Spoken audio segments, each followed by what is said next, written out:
And today we move into a new energy. We move into diamonds, which is a focus into the material, a focus into our value, a focus into our money, our resources, our businesses. It can be even in this place of our relationships with others based on our own value, our inherent value.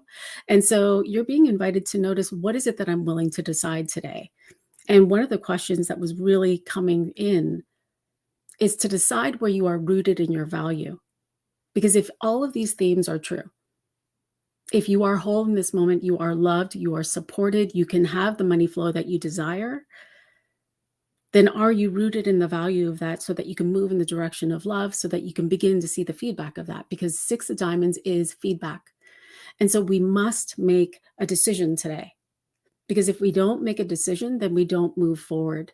If we don't move forward, it means that we're staying in this place where we're constantly allowing ourselves to receive information like, oh, I don't see the money flowing into my bank account. It must mean that I am in lack. It must mean that I am broke, which means that I feel bad about myself. And so I'm going to go and I'm going to get a Reiki treatment, or I'm going to go and I'm going to clear my limitations. I'm going to, focus my mind. I'm going to control my mind so that I can not see what's there in my bank account. And I'm going to continue to perpetuate this healing cycle rather than deciding that I'm going to move forward from there. And so today is a day of deciding, right? And so we've got the one and the Six of Diamonds that's coming in to support us. And the one is discovering a truth that is within you. And so when we layer that with the Six of Diamonds is karmic. It's seeing the feedback in your life. It's seeing the feedback of past decisions that you have made. And so it can be paying off past debts.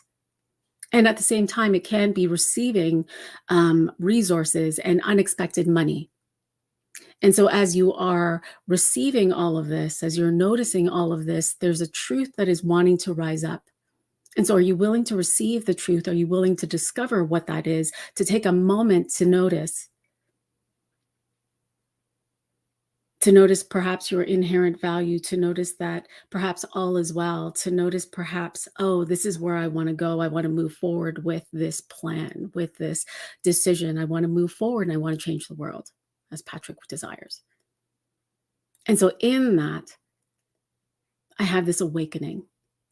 I've an awakening to what it is that I desire and what it is that I value.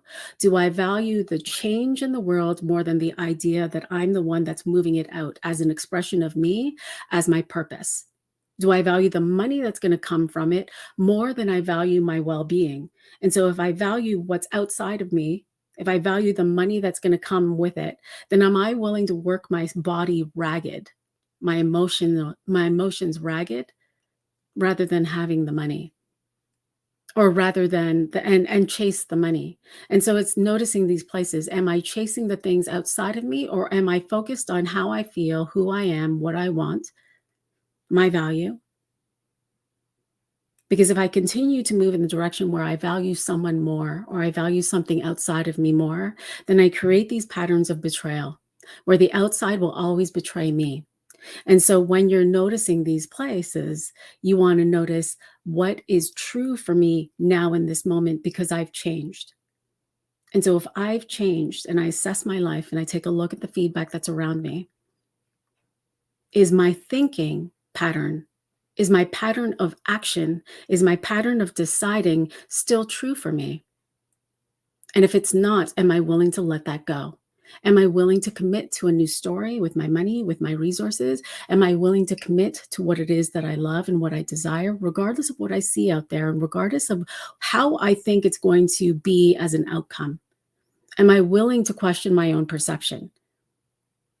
Because this is a time to also let go of how you think that's going to look for you. If you're moving in the direction of where you want to change the world, and you're so focused and set on how that's going to look, either in your community or in the country or in the world, then you're going to miss some important information. You're going to miss some important pivot points. You're going to miss some information that people are trying to tell you. You're going to miss what your intuition is saying. And so are you willing to remember your wholeness, to feel the inspiration within your own body, to decide upon it and to go in the direction of it, allowing the universe, the divine, to fall into place and meet you where you go, right? This month is a month of centropy, right? It's a 9 energy month, letting the past be the past. And so the vision that I get with it is that we are climbing these stairs, and the moment we take that next step up that stair falls away. Now, it doesn't mean it's gone forever. We can activate it if we wanted to. We can remember it through the Akashic if we wanted to remember that memory or remember that experience to gain some wisdom. But there is no going backwards from here. That's what you're being reminded of. Because as you continue to grow, the more that we try to go backwards, the more that integrity hits us, and the divine says, hey, I know what you're doing. You're trying to go back there, but you don't belong back there anymore. You got to keep on moving forward. You can't go and be with that group of people if they don't feel right, if they don't feel aligned. Those people aren't meant for you in this moment. Give it time. Let them grow. Let them meet you where you are.